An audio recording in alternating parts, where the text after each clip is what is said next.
आज जिस टॉपिक पर हम डिस्कस करने वाले हैं वो topic basically taxation for freelancers या आईटी सर्विसेज या कंप्यूटर सॉफ्टवेयर सर्विसेज जो आउटसाइड पाकिस्तान में बैठ के दे रहे हैं, तो उनके ऊपर टैक्सेशन किस तरह से होगी।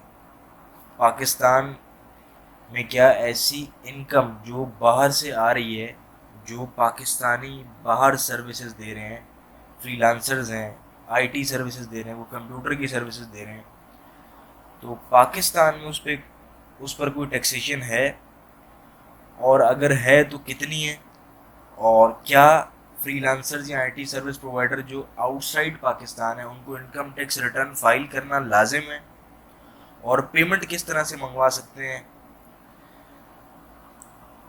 आईटी सर्विसेज के हवाले से, फ्रीलांसर्स के हवाले से, फॉरेन और लोकल, इट मीन्स कि पाकिस्तान में भी अगर कोई फॉरेन कोई सर्विसेज प्रोवाइड कर रहे हैं आईटी की या कंप्यूटर सॉफ्टवेयर वगैरह से रिलेटेड, तो उसके ऊपर क्या टैक्सेशन है, किस किस्म या किस तरह से टैक्सेशन होगी, और उसकी रिटर्न किस तरह से फाइल करेंगे, और कौन कौन से टैक्स अप्लाई होंगे, स्टार्ट टू एंड डिटेल में समराइज वे में आपके साथ डिस्कस करेंगे। अस्सलाम वालेकुम गाइस। अच्छा, आज हम फ्रीलांसर्स, आईटी सर्विसेज या कंप्यूटर सर्विसेज जो पाकिस्तान से बाहर प्रोवाइड कर रहे हैं पाकिस्तान में बैठकर, और उनकी जो बाहर से इनकम आ रही है, जिसे आप फॉरेन इनकम भी कह सकते हैं, तो क्या पाकिस्तान में इसके ऊपर कोई टैक्सेशन है, और अगर है तो कितनी है, और क्या फ्रीलांसर्स को अपनी इनकम टैक्स रिटर्न फाइल करना लाजमी है, अगर है लाजिम तो किस तरह से रिटर्न फाइल होगी। स्टार्ट टू एंड आपके साथ इस वीडियो में हम डिस्कस करने वाले हैं। स्टार्ट करते हैं। अच्छा, सबसे पहले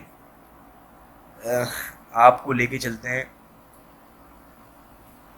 income from exports of computer software और आईटी सर्विसेज और IT enabled services up to the period ending on 30th day of June 2025। Computer software की सर्विसेज हों, आईटी सर्विसेज हों, आईटी इनेबल्ड सर्विसेज हों, ठीक है। अच्छा, इन सर्विसेज को मैं डिफाइन करते हैं अभी आपके साथ कि ये क्या होती है, ठीक है। ये जितनी भी यहाँ सर्विसेज आपको नज़र आ रही है, कंप्यूटर सॉफ्टवेयर की, IT services, IT enabled services, ये पाकिस्तान में 30 जून 2025 तक, 30 जून 2025 तक एग्जेम्प्ट है। इट मीन्स किसी किस्म का कोई टैक्स एप्लीकेबल नहीं है आईटी या फ्रीलांसर की सर्विसेज के ऊपर पाकिस्तान में, अगर वो बाहर सर्विसेज प्रोवाइड कर रहे हैं, ठीक है। अच्छा, बट एक कंडीशन रखिए, एक कंडीशन है, उसको आपने फुलफिल करना है। अगर वो फुलफिल करेंगे तो किसी किस्म की टैक्सेशन नहीं है, इनकम एग्जाम्प्ट है, अदरवाइज टैक्सेबल इनकम हो जाएगी अगर आप वो कंडीशन फुलफिल नहीं करेंगे। अच्छा, है क्या वो कंडीशन? ये provided that 80% of the export proceed is brought into Pakistan in foreign exchange remitted from outside Pakistan through normal banking channel। Condition ये, मिसाल के तौर पर, अगर आपने 10 लाख रुपए की कोई सर्विस पाकिस्तान में बैठकर बाहर प्रोवाइड की है as a freelancer, as a IT service provider, तो उसका 80% पाकिस्तान में आना चाहिए पैसा। अगर 80% से कम आया तो आप टैक्स नेट में फॉल कर जाएंगे, ठीक है। इसको आपने मेक श्योर करना है। और normal banking channel, it means legal channel के थ्रू पैसा आना चाहिए। ये नहीं कि आप जैसे कह लें कि आप किसी के थ्रू मंगवा रहे हैं, मतलब प्रॉपर बैंकिंग चैनल के थ्रू आना चाहिए, और आपने उसको ट्रेल अपनी जिसे कह लें कि मेंटेन करना है, कि आपका कॉन्ट्रैक्ट फॉर एग्जांपल होना चाहिए, कोई ऐसा ईमेल का लूप हो, कुछ ऐसा एविडेंस हो कि आपने यहाँ से उनको सर्विस प्रोवाइड की और उन्होंने उस सर्विस के एवज या बदले में आपको पैसा भेज दिया, ठीक है। ये नहीं कि आपने कहा कि आपने सर्विस प्रोवाइड किया, आपने पैसे अपने किसी दोस्त या किसी भाई के बैंक में अकाउंट में मंगवा लिए या किसी फलां के अकाउंट में, तो ये इस तरह से इसको नहीं करना। चीज़ों को जो है ऑफिशियली लेके चलना है। अगर आपने सर्विस प्रोवाइड किया तो आपको अपने बैंक अकाउंट में आपका जो बिजनेस का नाम है या आपका जो नाम है, अगर इंडिविजुअल के तौर पे कर रहे हैं तो उसी के थ्रू उसके अकाउंट में पैसा आना चाहिए, ठीक है। अच्छा, 80% जो है वो पाकिस्तान में पैसा आना चाहिए, अदरवाइज आपकी इनकम जो है वो टैक्सेबल हो जाएगी, ठीक है। 90% है भले कोई मसला नहीं, लेकिन मिनिमम जो क्राइटेरिया है या मिनिमम जो लिमिट है वो 80% तो पाकिस्तान में पैसा आना चाहिए।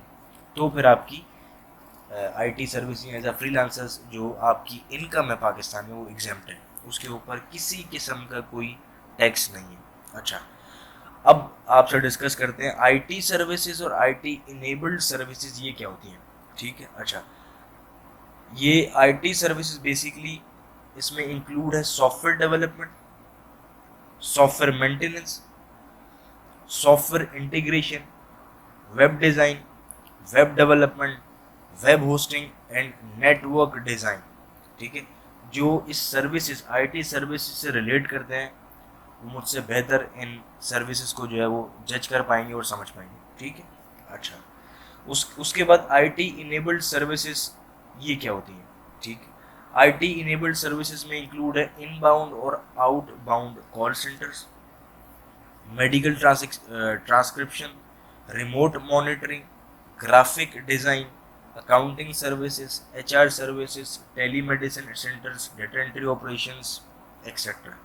अच्छा, अब अगर मैं एग्जांपल दूं, जिस तरह ये फाइवर होता है, कोई अपवर्क की इस तरह की वेबसाइट्स होती हैं, तो उसमें आप बेसिकली क्या कर रहे होते हैं, आप उनको अपनी सर्विसेज ऑफर कर रहे होते हैं। कुछ लोग वेब डिज़ाइन की सर्विस ऑफर कर रहे होते हैं, वेब डेवलपमेंट की कर रहे होते हैं, कुछ और मज़ीद फर्दर ग्राफिक डिज़ाइन की कर रहे होते हैं, अकाउंटिंग सर्विसेज की कर रहे होते हैं। तो ये जिस तरह से भी ये फाइवर के ऊपर, अपवर्क के ऊपर आप पाकिस्तान में बैठकर सर्विस प्रोवाइड कर रहे हैं आउटसाइड पाकिस्तान, ये आपकी 100% एग्जेम्प्ट इनकम है, किसी किस्म का कोई टैक्स नहीं, बिला झिझक पाकिस्तान में आप पैसा मंगवाएं। बट उसके ऊपर एक कंडीशन, एक शर्त है, उसको आपको मेक श्योर करना है, अदरवाइज आपकी इनकम टैक्सेबल हो जाएगी। वो कंडीशन ये है कि सबसे पहले आपको अपना प्रॉपर एविडेंस रखना है। मिसाल के तौर पर, अगर मैंने किसी बार कंपनी को, किसी इंडिविजुअल को सर्विस दी, तो मैं अगर एबीसी के नाम से अगर मैं सर्विस दे रहा हूँ तो पैसा एबीसी के अकाउंट में बैंकिंग चैनल के थ्रू आना चाहिए। Evidences start to end complete होने चाहिए। ये नहीं कि पैसा सर्विस मैंने एबीसी के नाम पे अपने नाम से दे दी एबीसी, और पैसा मैंने किसी दोस्त के बैंक अकाउंट में मंगवा लिया या फिर किसी के थ्रू जो है वो मंगवा लिया। तो इसको आपने मेक श्योर करना है, जो आपका जिसे आप ट्रायल के लें वो कंप्लीट होना चाहिए start to end, start service और completion at the time of work done, या आप पैसा रिसीव करें। अच्छा, और सेकंड कंडीशन, एक तो ये हो गया कि बैंक चैनल के थ्रू पैसा आना चाहिए पाकिस्तान में। दूसरा, उस पैसे की लिमिट है 80% एटलीस्ट पाकिस्तान में पैसा आना चाहिए, 80% से कम नहीं आना चाहिए। मिसाल के तौर पर 10 लाख की सर्विस दी, 8 लाख पाकिस्तान में आना चाहिए, अदरवाइज अगर 8 लाख से कम आएगा पाकिस्तान में इनकम टैक्सेबल हो जाएगी। आईटी सर्विसेज आपके साथ जो है वो डिस्कस कर लिया क्या होता है, आईटी इनेबल सर्विसेज क्या होती है। अच्छा, अब एक चीज़ को आपने मेक श्योर करना है, अगर हम स्टार्टअप की बात करें, मिसाल के तौर पर मैं अगर एज एन इंडिविजुअल, मुझे फ्रीलांसर के एज अ फ्रीलांसर काम करना है, अब मैं क्या करूँगा, मैं जो फ्रीलांसर डिफरेंट वेबसाइट है वहाँ पर अपना अकाउंट बनाऊँगा और अकाउंट बनाने के बाद वहाँ पे काम शुरू कर दूँगा। अच्छा, अब होगा क्या, एक चीज़ को आपको ख्याल करना है कि जब आप सर्विस प्रोवाइड करेंगे, ठीक है, तो फॉर एग्जांपल आपका सर्विसेज का पैसा पाकिस्तान में आया, ठीक है, आपने सर्विसेज का पैसा अपना पाकिस्तान में मंगवा लिया, ठीक है, बट आपके पास एनटीएन नहीं है, एनटीएन नंबर नहीं है आपका, ठीक है, आप एफबीआर में रजिस्टर्ड नहीं है, ठीक है। तो फिर होगा क्या कि जो आप, जब मिसाल के तौर पर अगर मैं एग्जांपल दूं, आपका 10 लाख रुपए पाकिस्तान में फॉरेन रेमिटेंस के थ्रू, बैंकिंग चैनल के थ्रू आ गया। अब जब आप बैंक से अपना पैसा विड्रॉ करेंगे, जब पैसा निकालेंगे, तो बैंक 0.6% टैक्स काट लेगा, ठीक है। ये इस वजह से टैक्स नहीं काटेगा कि आप जो है वो आप जो है आपकी इनकम आई है, वो इस वजह से आपका पैसा काटेगा, डिडक्ट करेगा कि आपके पास एनटीएन नंबर नहीं है, आप एफबीआर में रजिस्टर्ड नहीं है, आप एटीएल में एक्टिव नहीं है। ठीक है, आपको मेक श्योर करना है कि आपने क्या करना है। अब पहले मैं आपको बताऊं कि ये वैल्यू कितनी बनेगी। मिसाल के तौर पर अगर ये करें तो आपका 6,000 रुपये बेवजह में डिडक्ट हो जाएगा 10 लाख में से। ठीक है, जब आप पैसा विड्रॉ करेंगे, और इसकी मिनिमम लिमिट है पर डे 50,000। अच्छा, अब आपने इसके लिए करना क्या है? आपने करना ये है कि सबसे पहले जब आपने एज अ फ्रीलांसर आपने आपकी इनकम स्टार्ट हुई, अगर आपकी नॉमिनल इनकम आ रही है फिर तो ठीक है। अगर आपकी चीज़ें ग्रो हो रही हैं, आपकी सर्विसेज जो है पैसा ज़्यादा आ रहा है, तो फिर आपको जो है बेहतर ये है कि आप अपना एफ में रजिस्टर्ड हो। अब एफ में रजिस्टर्ड होने के लिए आपको अपना एन टी एन एफ आपको इशू करेगा। ठीक है, आप जब एफ में रजिस्टर्ड होंगे तो आपको मेक श्योर करना है कि हर साल आपको रिटर्न प्रॉपर फाइल करना है, फिर आप ए में एक्टिव हो जाएंगे।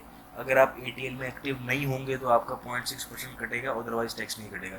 इसको आपने मेक श्योर करना है।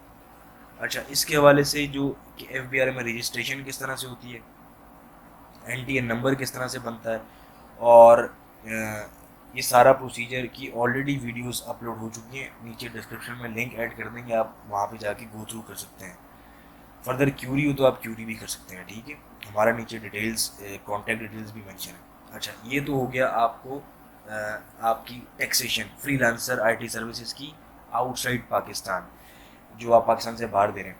अच्छा, उसके बाद हमने डिस्कस करना है लोकल सर्विसेज, मतलब आप as a IT services provider या कंप्यूटर सॉफ्टवेयर की कोई इस तरह की डेवलपमेंट या डेवलपर, कोई भी आईटी सर्विस अगर आप पाकिस्तान में लोकली प्रोवाइड कर रहे हैं तो उस पर किस किस्म की टैक्सेशन होगी पाकिस्तान में, तो उसको हम एक अलग वीडियो में डिस्कस करेंगे। आज इस वीडियो के हवाले से आपको ये फ़ौरन जो आपकी सर्विस है उसको कंप्लीट कर दें, इनकम टैक्स रिटर्न भी आपको सिखा दें कि आपको किस तरह से फाइल करना है। फिर लोकल के ऊपर थोड़ा सा वो उसमें टैक्सेशन की इम्प्लीकेशंस हैं, सर्विसेज टैक्स भी है उसके ऊपर, तो वो आपके साथ इसके बाद वाली वीडियो में शेयर करेंगे, और उसमें फिर उसकी भी रिटर्न आपके साथ शेयर करेंगे कि लोकल सर्विसेज में भी इनकम टैक्स रिटर्न किस तरह से सबमिट करवाना है, तो डिफरेंसेस हैं। ठीक है, आज टॉपिक हमारा फॉरेन जो है वो सर्विसेज के हवाले से। तो अब चलते हैं रिटर्न फॉर्म पर, इनकम टैक्स रिटर्न फॉर्म पर, कि इनकम टैक्स रिटर्न किस तरह से सबमिट होगी, आपने किस तरह से करनी है। तो आप एज अ फ्रीलांसर अगर काम कर रहे हैं तो आप वीडियो देखने के बाद इस काबिल हो जाएंगे कि आप अपनी इनकम टैक्स रिटर्न भी खुद आप सबमिट कर पाएंगे। अच्छा, अब चलते हैं रिटर्न की तरफ। आपने क्या करना है, जब आप जब एफ में रजिस्टर्ड हो जाएंगे, ठीक है, तो एफ आपको एक यूज़र आईडी पासवर्ड दे देगा। एक यूज़र आईडी पासवर्ड दे देगा एफ आपको। इस तरह जब आप वेबसाइट पे जाएंगे, दिस वन, जब वेबसाइट पर क्लिक करेंगे तो इस तरह से विंडो आपके सामने ओपन हो जाएगी। तो जो एफ आपको यूज़र आईडी और पासवर्ड देगा वो आपने यहाँ पर एंटर करना है, और पासवर्ड एंटर करके लॉगिन पर क्लिक करना है। जब आप लॉगिन पर क्लिक करेंगे उसके बाद आपने ऊपर डिक्लेरेशन में आना है। यहाँ पर आने के बाद आपने normal return this one second इस पर क्लिक करना है, और जिस पीरियड की आप रिटर्न जमा करवा रहे हैं उस पीरियड को आपने सेलेक्ट करना है। ठीक है, मिसाल के तौर पर 2020 लिखेंगे, एंटर करेंगे और सेलेक्ट पे क्लिक कर देंगे। ठीक है, उसके बाद इस तरह का फॉर्म आपके सामने ओपन हो जाएगा। अब आपने क्या करना है, सिंपल एक छोटी सी एग्जांपल लेके चलते हैं कि यहाँ पर आपकी इनकम जो है वो फॉरेन इनकम है, जो एक दो जो आपने अर्न किए पूरे साल में 10 लाख रुपए।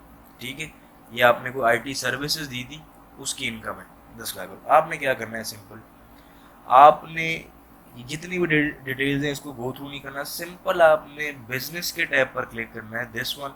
बिजनेस पर क्लिक करने के बाद आपने अदर रेवेन्यूज पर क्लिक करना है। आप यहाँ देख रहे हैं fee for technical professional services, यहाँ पर आपने कोई इस तरह की टेक्निकल या प्रोफेशनल सर्विसेज अगर आपने प्रोवाइड किए हैं तो आप सिंपल यहाँ पर क्या करेंगे, टोटल अमाउंट यहाँ पर आप लिखेंगे 10 लाख रुपए, और अमाउंट एग्जेम्प्ट फ्रॉम टैक्स यहाँ पर लिखेंगे 10 लाख रुपए, और उसके बाद आप कैलकुलेट पर क्लिक कर देंगे। ठीक है, अच्छा एक चीज़ को मेक श्योर करना है, अभी देखिए ये दोनों जगह अमाउंट मेंशन है, और फिर आपने क्या करना है, सिंपल टैक्स चार्जेबल यहाँ पर क्लिक करना है और कंप्यूटेशंस पर क्लिक करना है और कैलकुलेट पर क्लिक करना है। तो अभी आपके ऊपर देखिए किसी किस्म की कोई टैक्स लायबिलिटी नहीं आई। बट अगर आपने यहाँ पर ये इनकम सेलेक्ट नहीं किया और सिर्फ एक बॉक्स टोटल अमाउंट में लिखा और फिर आप यहाँ पर आए और कैलकुलेट पर क्लिक किया, तो फिर आपके ऊपर देखिए टैक्स दे देगा 50,000 रुपये। अदरवाइज आपकी रिटर्न सबमिट नहीं होगी, 50,000 रुपये आपको टैक्स पे करना पड़ेगा 10 लाख रुपये में। ठीक है, इसको आपने मेक श्योर करना है कि आपने वापस यहाँ पर आना है और ये 10 लाख टोटल अमाउंट के साथ आपने अमाउंट एग्जेम्प्ट फ्रॉम टैक्स यहाँ पर भी एंटर करना है। उसके बाद कैलकुलेट पर क्लिक करना है, वापस यहाँ कंप्यूटेशन पर आना है, फिर कैलकुलेट पर क्लिक करना है। देखें कोई टैक्स नहीं आ रहा। आप इजीली अपनी रिटर्न को सबमिट करें। अब रिटर्न को सबमिट करने के लिए आपने ये एंटर करने के बाद आपने अपनी वेल्थ स्टेटमेंट एंटर करना है, जो आपका बैंक बैलेंस है जो भी। अच्छा, इनकम टैक्स रिटर्न की और वेल्थ स्टेटमेंट की डिटेल्स वीडियो ऑलरेडी अपलोड जो है वो हो चुकी है, नीचे डिस्क्रिप्शन में लिंक ऐड कर दूंगा। ये एक बेसिक स्ट्रक्चर था, और तो डिटेल में अगर आपको इनकम टैक्स रिटर्न को देखना हो तो वो नीचे डिस्क्रिप्शन में आप देख लीजिएगा। अदरवाइज ये इतनी इन्फॉर्मेशन भी आपके लिए इनफ है, आप अपनी इनकम टैक्स रिटर्न को इजीली सबमिट कर सकेंगे। अच्छा, फिर आपने इस तरह से अपनी इनकम ऐड करने के बाद आपने सिंपल वेरिफिकेशन पर क्लिक करना है। यहाँ पर आपने अपना पिन, आपको एक मिलेगा 4 डिजिट का, वो पिन एंटर करके वेरीफाई पे क्लिक करना है।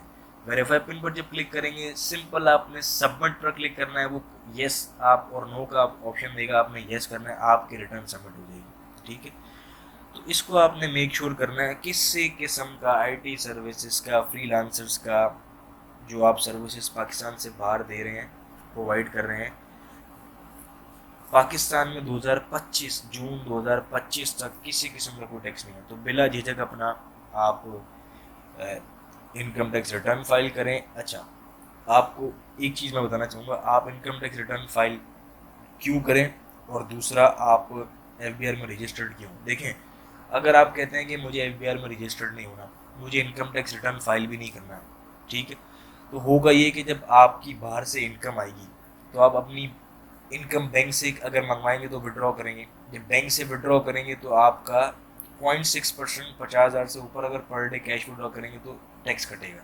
ठीक है, तो इस वजह से बेहतर ये है कि आप फाइलर बने। फाइलर के मज़ीद बहुत बेनिफिट्स हैं, उसके ऊपर भी हमने वीडियोस अपलोड किए हैं, आप देखिएगा बेनिफिट्स ऑफ फाइलर के। तो मज़ीद आपकी जो है वो आप उसको गो थ्रू करें ताकि आपको मज़ीद जो है वो,